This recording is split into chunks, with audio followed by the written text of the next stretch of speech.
So first of all, we need to understand that China is proposing a new dam on Medong County.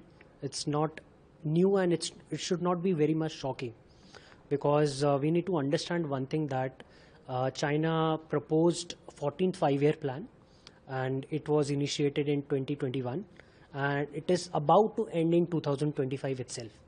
So in their five-year plan itself, they have planned very well, where they have decided that they are going to build cascades of dams on the Yarlang Sangpo.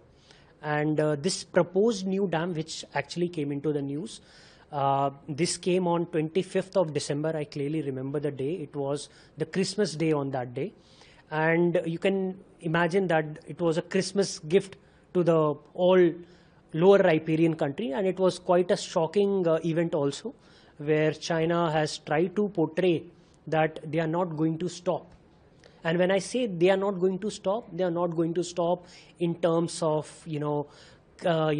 becoming a world leader in the renewable source of energy. And as we know that China is also going towards the renewable source of energy, where they want to reduce the use of coal, and they want to totally utilize the water, in creating and generating electricity.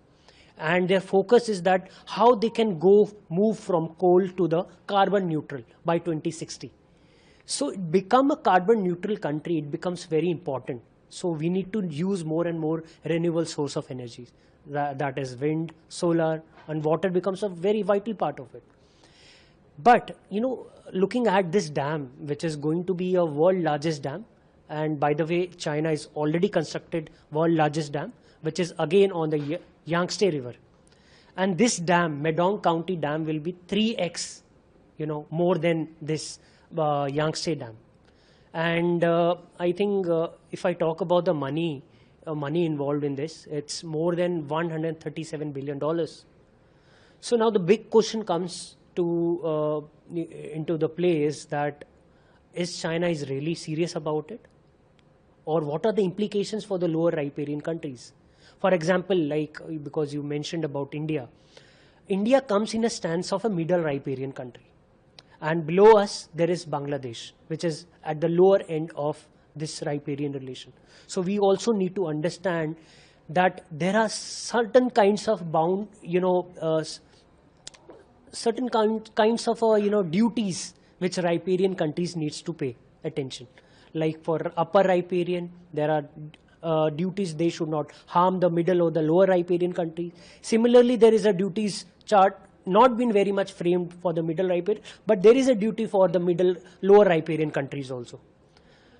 So in that case, how much the data has been shared between each country, how much they trust each other on the water sharing, what are the bilateral relations they are sharing, because we have seen in the case of Pakistan also, Indus Water Treaty, that whenever the countries are sharing a good relation, they tend to share a very good water relation also.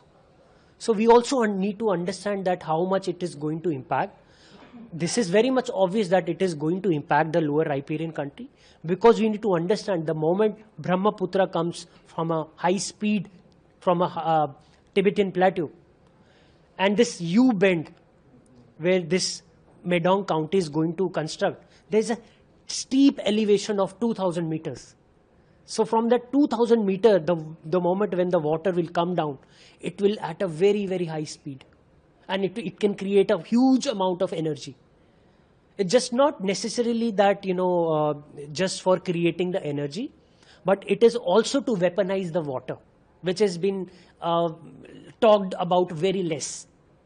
How China can, counter, or you can say alter the, flow of the water. How it can control the water from that U-bend. Because China is again a very huge population country. They also need a lot of water to sustain their livelihood. And, we also need to see that most of the population in China, they are based in northern part. And this river comes in the southern Tibetan part. So it becomes very important to diverse the water from south to north to, take care of their needs. But in case of India, Arunachal and Assam, what they have faced in the recent time, like in year 2000, we have seen a huge a dam. It's been leaked in the Tibetan region. It has led to a great devastation in the northeast at that point of a time. Similarly, in 2017, we have seen the freshwater river which is coming from the upper riparian. It suddenly got black in color. So the academicians and the researchers found out that this is happening because of the mining activities which are taking place in the Tibetan plateau.